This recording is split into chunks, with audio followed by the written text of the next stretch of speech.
After her girls' nights, she asked why I'm distant. "Preparing for your exit," I said. Next day, her dad's scream echoed, "He sold everything!" Then silence. "See who bought it?" The call came at 3:12 a.m. Not from her, from her father. I watched the phone vibrate on the nightstand like a trapped insect. The room smelled of her perfume, clean, rehearsed. She was asleep beside me, turned away, the shape of her back a closed door. I let the phone buzz until it stopped. Silence settled back in, thick and heavy. Then it rang again. I answered without a word. Scream poured through the speaker. Raw, unfiltered, a man unraveling in real time.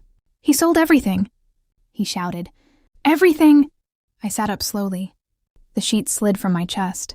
My breath stayed even. My pulse didn't change. "Who?" I asked. "You!" His voice cracked.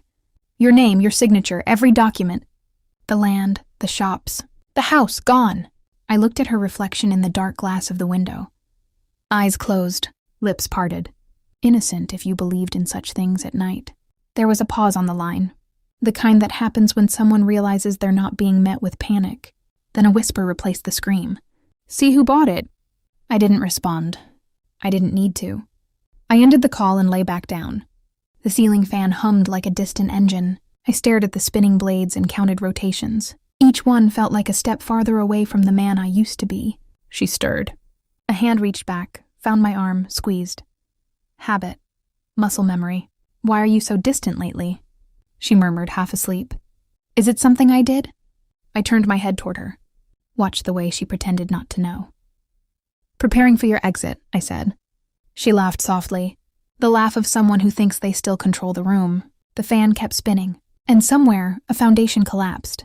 Her girls' nights had started as a joke. Cheap wine. Loud laughter. Photos posted just late enough to look spontaneous. The same restaurant. The same corner table. The same lighting that forgave too much. I never asked questions. That was my mistake. Or maybe my first test. Trust isn't blind. It's a calculated risk.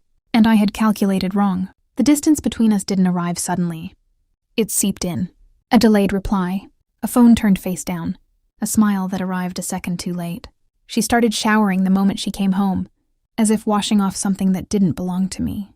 I told myself stories. Work stress, independence, growth. The lies we tell ourselves are always dressed as maturity. Then there was the night.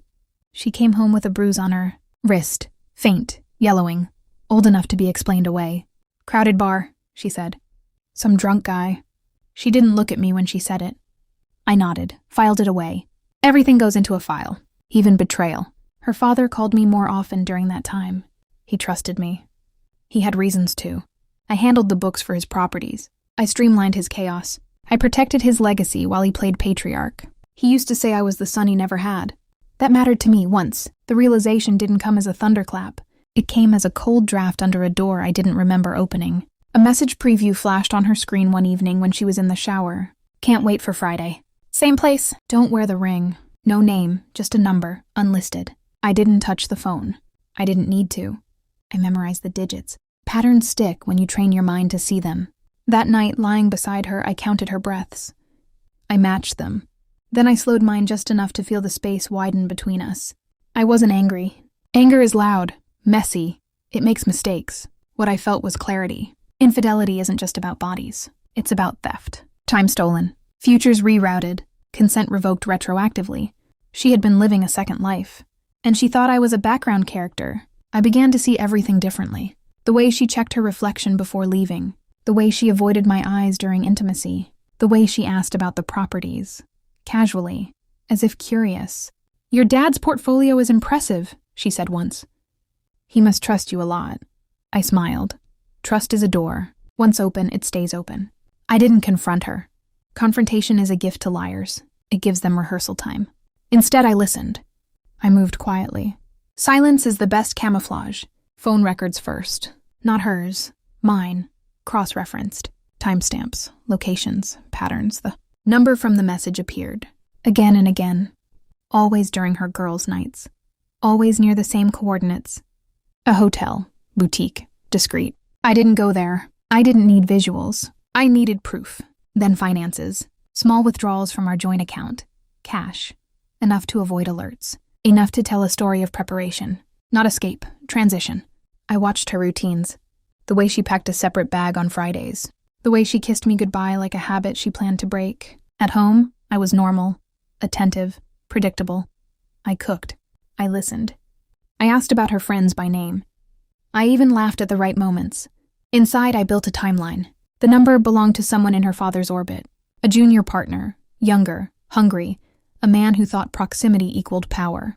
He had been advised to stay away from family. He hadn't listened. I obtained access to emails. Not illegally. Authority is a key when people assume you belong.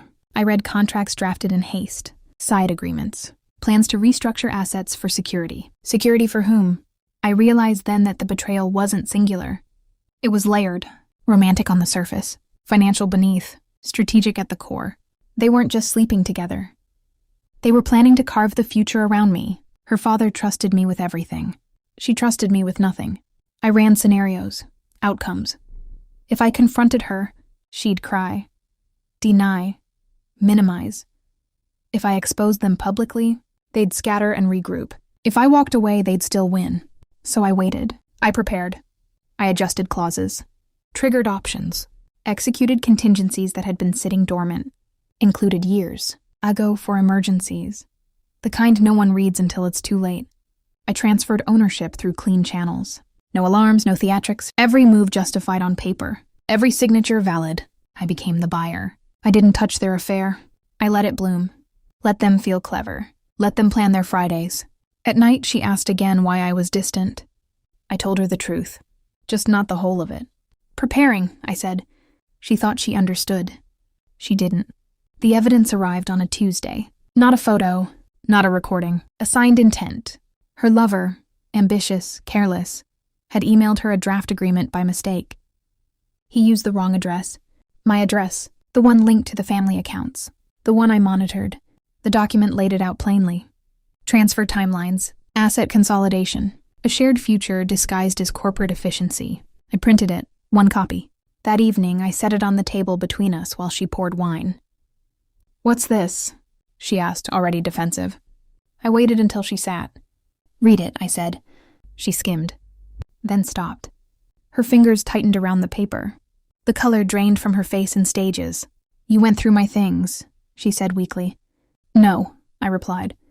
"You brought them into my house." She looked at me then. Really looked. As if seeing the outline of a stranger where a husband used to be. "It's not what you think," she began. I held up a hand. "One finger, enough." "Don't," I said. "I already know." Silence pressed in. The fan hummed. Always the fan. Tears gathered.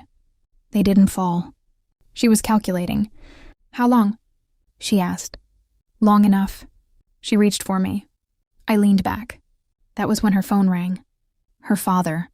She answered on speaker, hands shaking. His voice exploded into the room.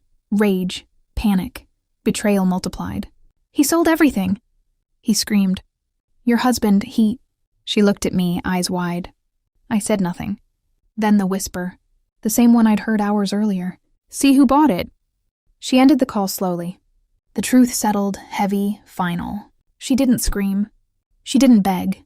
She just stared at me, as if waiting for the floor to give way. I stood, not to leave, to center myself. "I didn't do this because of him," I said. "Or because of you." Her lips trembled. "Then why?" "Because you thought I was invisible." I explained nothing else.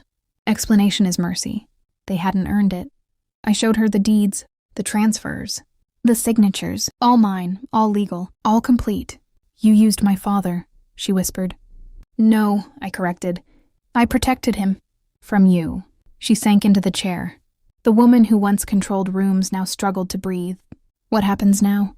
she asked. I considered her. The nights, the lies, the casual cruelty. "I leave," I said. "And you stay." "With nothing?" "With the truth," I replied. "It's expensive." She reached for my hand again. Desperation now. No strategy left. "I loved you," she said. I believed she believed that. "Love doesn't plan exits," I said. "It plans futures." I walked to the door, paused. "Tell him," I added, "that ambition without discipline always overspends." Then I left. The world didn't end when I stepped outside. Cars passed. Lights changed. Somewhere, people laughed without knowing why. I felt lighter. Not happy. Clean. Detachment isn't numbness. It's precision. I didn't look back. I didn't check messages. I didn't answer calls. The past had been accounted for. Balanced. Closed. Betrayal teaches you something simple. Intimacy is leverage, and trust is a currency. I had reclaimed both. By morning, the story would spread. Versions would form. Villains assigned. I didn't care which one I was. I had my silence. And in that silence, I finally heard the truth clearly. She didn't lose me when I walked away. She lost me the moment she thought I'd never notice.